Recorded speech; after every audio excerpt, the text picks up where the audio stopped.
Hey guys, how you doing? So I will have to be probably a bit shorter today, which will help me maybe focus and be as clear as I can possibly be while I talk about certain issues that I wanted to address. And yeah, I think my phone is running out of memory. I gotta clean it up. A bunch of stuff on it. Anyhow, so I had quite a interesting and challenging conversation with somebody.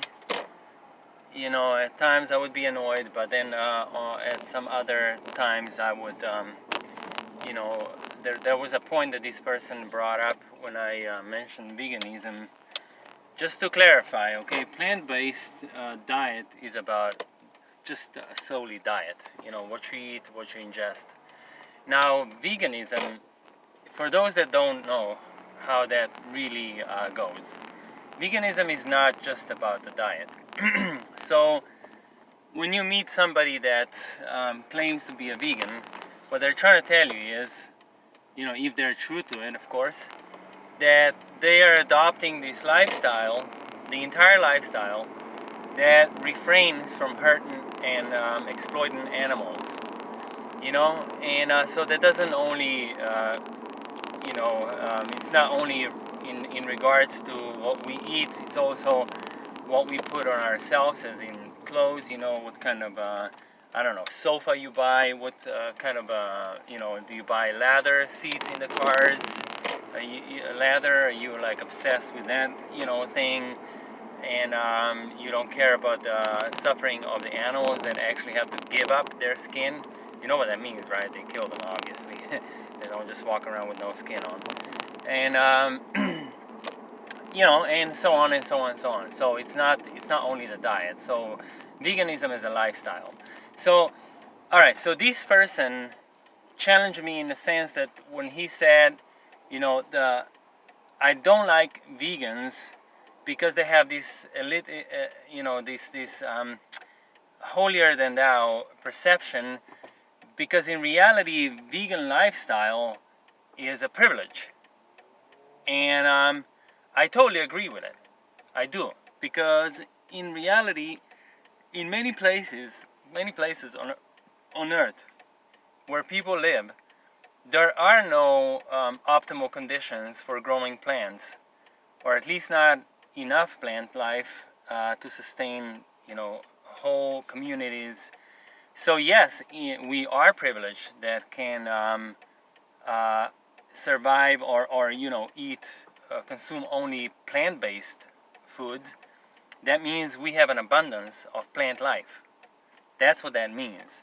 Whether that be just in raw form, or even as vegan burgers, vegan cheese, stuff like that, because that's made out of plants as well. You know, the plants are the base, and then obviously there's some chemicals, there's some process involved to produce them and make them like that, some coloring, and certain things that are not the best and they're not the most healthy, but they do, however, cut out the violent man that comes to the cow and cuts their throat, or these it cuts out the slaughterhouses, cuts out the imprisoned animals that suffer in conditions that are like horrible anyways.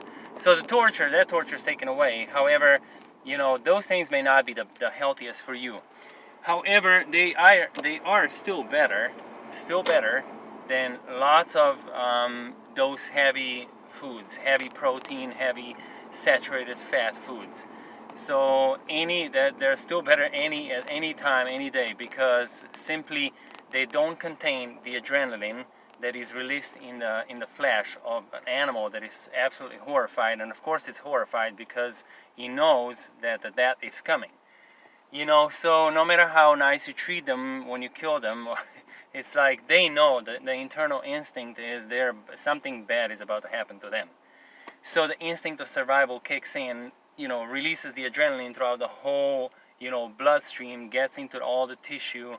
It fills up. It's like it's almost like an explosion of adrenaline. So, and it fills up every cell, it's a mess. Anyways, so with that being said, you know that this is a privileged position to have, and to be able to sustain yourself on that lifestyle and support yourself that way.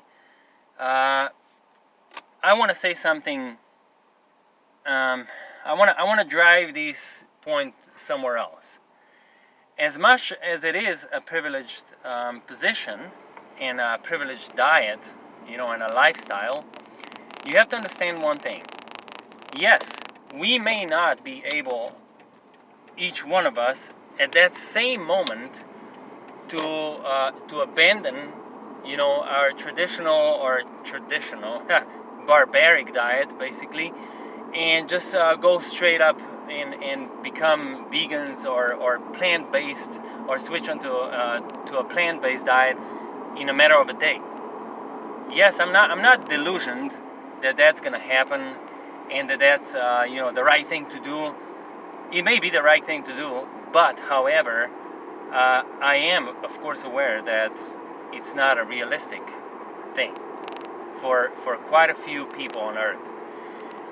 Now, I do, however, appeal to the people who live in places that plant life is abundant, that they push for that. So we all push for that.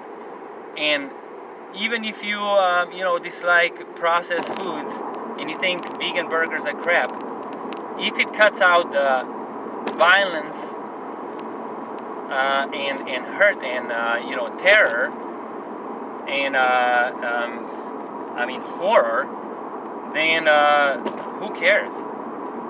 I mean, most of the foods that are produced that way, first of all, they contain a whole lot of soy, because they feed, you know, their cattle with a whole lot of soy, antibiotics, all sorts of heavy metals, crappy stuff, and it's a mess. It's a mess that in that too.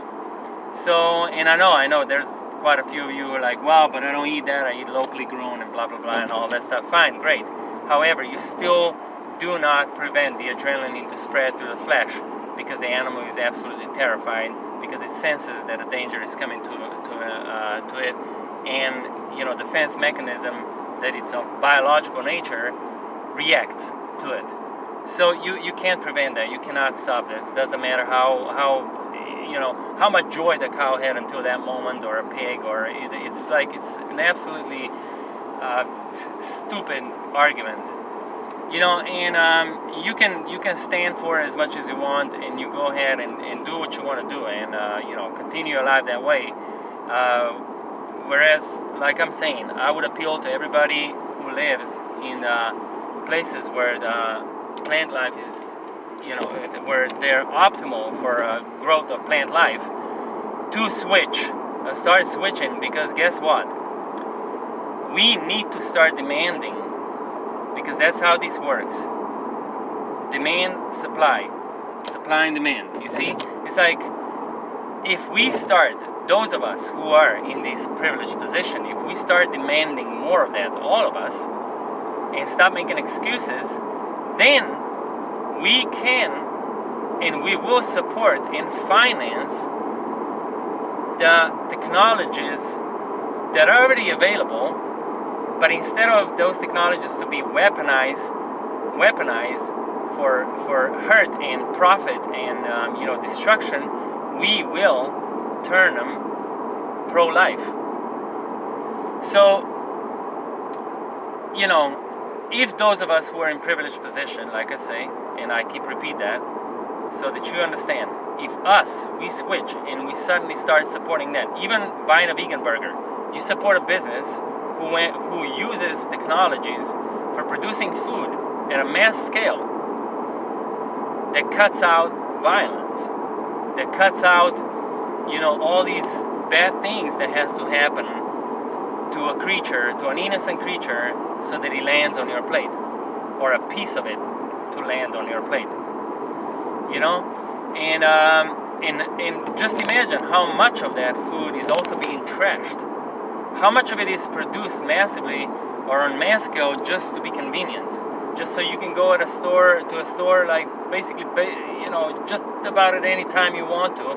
Anytime it crosses your mind, you go to a store and like, wow, and they say, well, we gotta have these many steaks because you never know, somebody, at 2:30 might want to have a steak. 2:30 in the morning. They might want to have a steak, and if they come to a store and they don't find it, somebody else will supply them with the steak, and that want has to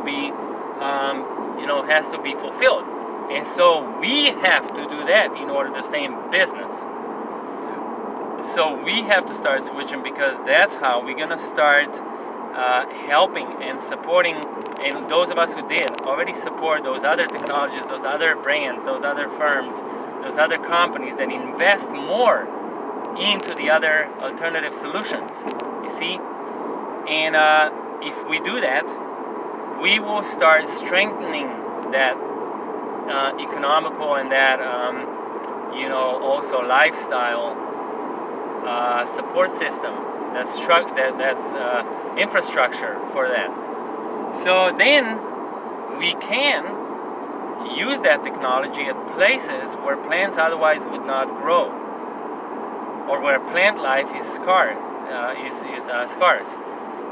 or scarce. Sorry guys, sometimes, anyways, it doesn't matter how long you're in a foreign country, that language that you adopt is never your own, but I do my best. So that's the whole point. So listen, you don't need a plot of land even to grow food. You don't even need the sun to grow food. You need oxygen and you need light. So if you can grow all food that it's needed, even bigger and more nutritious than you have out here on top, on the ground, underground, with no natural light, with the imitation of natural light and added oxygen. It's like, you should look into it. It's not rocket science. That's just there are facilities who do that. There are people who actually possess those facilities, and there are certain companies that do that. There's actually a lot of them on Earth. That just you don't see that because they're used maybe for other purposes than to feed you. So don't ever even think that the elite, so-called elite, cares about what happens on top of the earth, because they have all the best seeds, all the food being grown underground already all set up. So they can wreak havoc on top of the earth. We are left here to no mercy, and they disappear for a few months and return back once we kill each other off. So don't be delusioned thinking like, wow, whatever they're doing is going to affect them too. A little bit different. I'm not saying they're going to be successful at everything, but trust me, they do have a plan B. And you might not have one because you barely have a plan A. So that's what I'm saying. In order for us to de-weaponize those technologies, we need to start supporting technologies that are good, that are cutting out the violence, that are cutting out the unnecessary toxicity, out of our life. So that's what we need. And that's about it. It's a funny thing that a lot of people don't know. I bet they don't know that. You don't actually even need soil to grow some plants. A lot of plants can be grown without soil, just with water and light. Yep. So, think about these things. It's not such a, it is a privileged position, and that's good because we can use that privilege to actually bring about something very different and something very good for just about everybody. We can bring those facilities that make such food into those countries, into those communities. Why not? If they bring all other crap and exploit those communities anyways, then why not bring something like that that's going to help everybody? Them and the industries themselves. Everybody can profit from that. But now we are bringing in, a lot of people support businesses that come into communities, and only the businesses profit, not the people, that receive those factories and those industries into their communities. You see? So we need to start thinking both ways, not only one way. It's so many one-way thinking, Both ways goes much better. You will realize that in life, because nobody, okay, nobody's perfect. I like and dislike that argument. It's kind of stupid. Like, if we always say that nobody's perfect, then we're aiming to fail. We're aiming to have all these flaws. But why? I mean, why don't we just aim for much better? Why don't we just not be satisfied so quickly with ourselves? Why not just amp up some standards? Raise the bar. Why not do that? I mean, crap. When I go on trails with my bike, I can be scared and say, I can do this. I feel comfortable. But I'm not gonna do that. If I crash, it's gonna happen this and this and that, and I'm in trouble. And sometimes I'm like, well, screw it. One day I'm gonna have to go over this. One day I'm gonna have to conquer these fears. So it may as well be today, right now. And unless I really feel discouraged, unless I really feel like, what, it's not the day to do this. Something will go wrong. I can feel it in my gut, and then I don't push it. But otherwise, be courageous. Trust in yourself. Know that even as an individual, you have an immense power and influence over things that happen today and that will happen tomorrow. An immense power. The biggest delusion is not that you have power. The biggest delusion is that you actually don't have power. The biggest delusion is that you are just one, and that one can never change anything. That's the delusion you should be scared of. Because once you start believing that, then, no point of complaining over the misery that you that will befall you, and that you may blame other people for, And I have something else to talk about the elite and this pandemic and the control and, the evil money and, stuff like that. I'm not completely on board with all that stuff. I don't see all these people that, are initiating these plans as some psychopaths. I honestly don't. And you will get to understand why. And I think I already spoke on that, but I will come back and address this issue a little bit more into detail. People are not that innocent. People do have a role in this. And somehow they did bring these things to the very edge where some, measures are now super radical against them. We've been here, guys. We've been here. Not only me. So there's no excuses. You can't say, well, I just found you today. I didn't know about you. It doesn't matter. There's a multitude of me out there. We've been talking about these things years and years and years. And if you were, too busy looking at my face, making fun of me, how I look, or maybe my beard is strange, or maybe I have no beard, I'm a baby, or maybe I'm this, or maybe I'm that, or my hair is weird, I don't know, my forehead is too big or too small, or my nose is strange, or I speak funny, if you were focusing on that, then, there's nothing I can do for you anymore, I've been warning people, stop with nonsense. Stop with bullying, stop with bullshit. Pay attention to what people are telling you. Keep that in mind. Think about it. Don't respond immediately. Don't react. Let yourself digest this information and see what happens, what kind of change occurs, and what kind of different thinking different perception you will notice that started sprouting within you when you do that. But if you're ignorant and if everything has to be entertainment and fun and jokes and laugh and stupidity.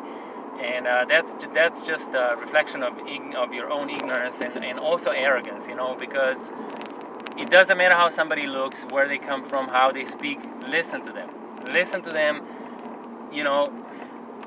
Just pay attention. It Does not matter. You're funny to somebody, you are stupid to somebody, you are ridiculous to somebody, you are delusional to somebody, you are an idiot to somebody, you're super smart to somebody, you are a genius to somebody, so it really doesn't matter. Like, when people think that I take these things personally, and that's what I'm saying because they personally affect me, they don't. They do not. I don't give a flying fuck what you say about me.